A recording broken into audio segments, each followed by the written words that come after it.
With the Switch 2 and Mario Kart World's recent release, we have been introduced to a mix of 30 courses containing both new tracks and remakes of old ones.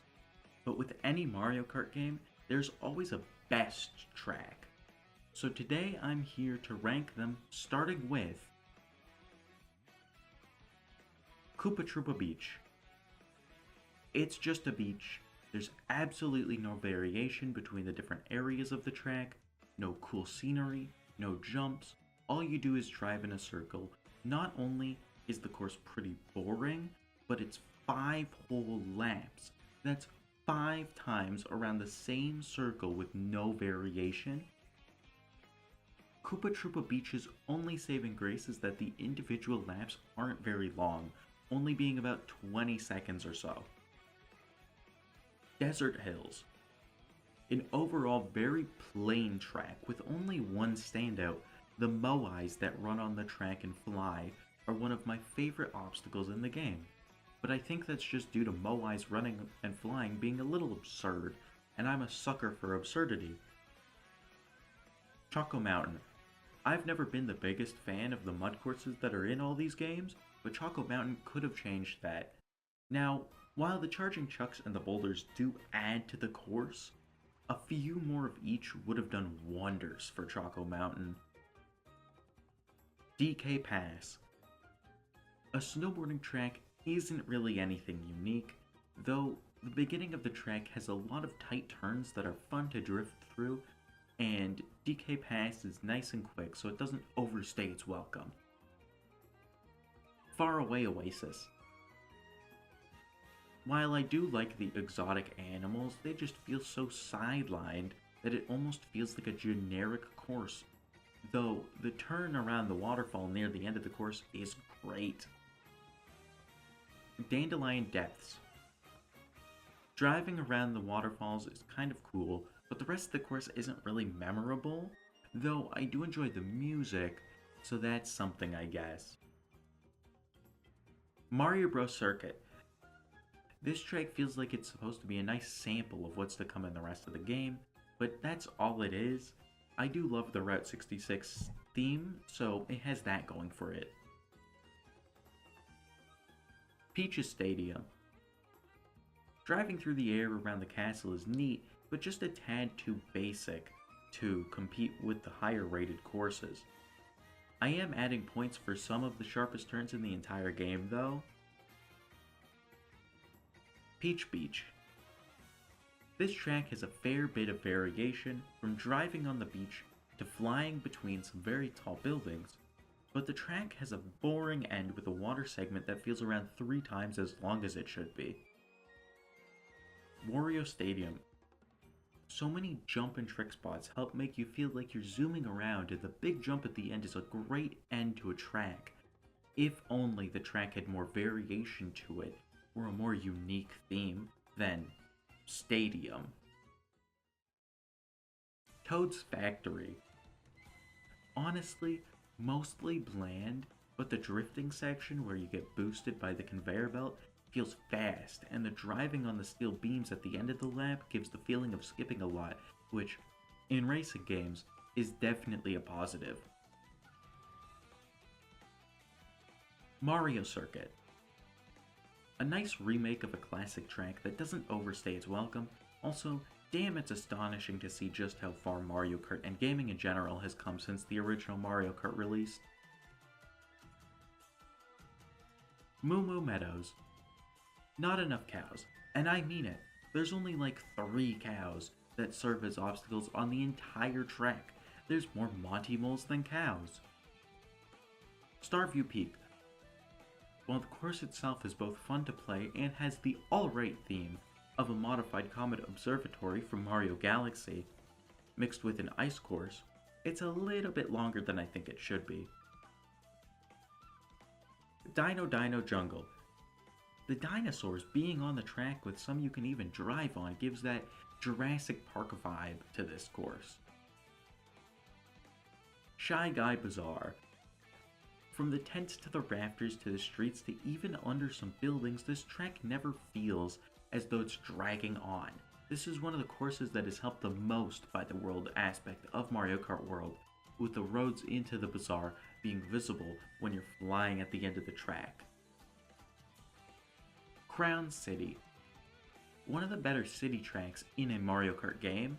It feels more lived in than some of the previous cities, while also including several different areas of the city, such as the main street, some rooftops, and a mid-air construction zone. Boo Cinema. The boos weirdly work very well with the old film vibe. I just wish that they did a little bit more with the idea, like using the idea for some Mario levels in a future game. Or even a Switch 2 edition of Mario Wonder perchance? Wario's Galleon. Shipwrecked pirate ships with what I can only assume is a wrecked and abandoned castle is really cool to drive through, even though this is one of the longer tracks in the game. It never feels slow or boring, even for someone with an attention span as short as mine. Also, Cannon. Salty Speedway.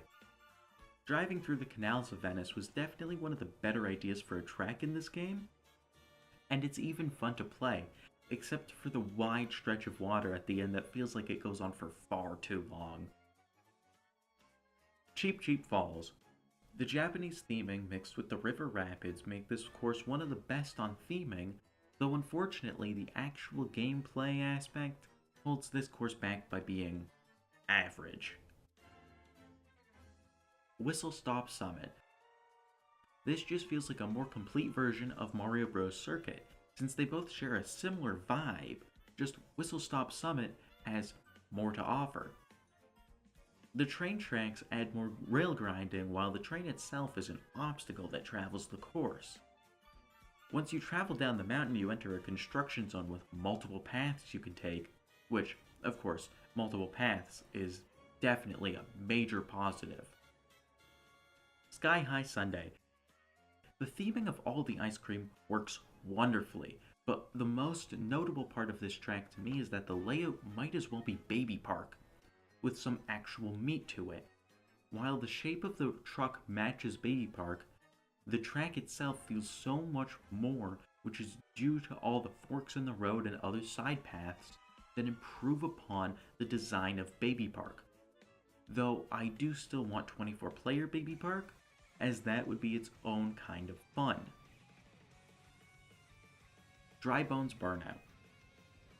Very tight turns, which don't really follow the rest of the game's wide roads, and driving through the giant skeleton is also neat. Also, I really like how they detailed the skeleton. Rainbow Road. Mario Kart World's Rainbow Road is split into several sections, which helps it never feel as though it's dragging on even while being the longest track in the game. Now, I don't think this track is as good as my personal favorite Rainbow Road, the Mario Kart 7 version. It's a major improvement on Mario Kart 8's Rainbow Road, which never really felt like it clicked for me. DK Spaceport. The Mecha Donkey Kong mixed with the rocket launch is really creative, and the track being filled with so many sharp turns and obstacles makes for one of the best tracks in the game. Great Question Mark Block Ruins. This track feels like a perfect mix of ancient Mayan architecture with Mario stuff, while also being a genuinely fun track to play on with some alternate paths and very tight corners. Acorn Heights. I love this course. One thing I love to see in fantasy settings is the whole little things made big idea, and this course uses that idea wonderfully. From the town in the tree to the giant leaves and mushrooms and even the giant acorns that serve as boulder-like obstacles, this course definitely accomplishes giving that feeling of a classic fantasy setting. Bowser's Castle.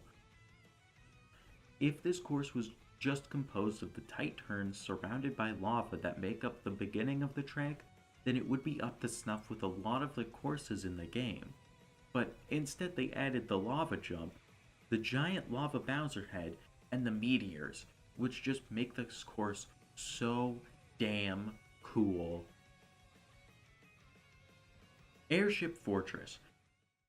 From dodging bullet bills to avoiding Monty moles and lava pillars, and even getting shot out of a cannon, this track is amazing, never boring, and always some new obstacle, and definitely deserving of the number one spot, even if I am heavily influenced by nostalgia. If you agree with my rankings, then leave a like, but if you disagree, then comment any corrections you may have. I didn't really mention the music in this video because when I was writing this script, I was playing without volume, seeing as it was 3 a.m., but due to that, I kinda forgot. That's it for this video, so see you next time for more Switch 2 related content. Bye!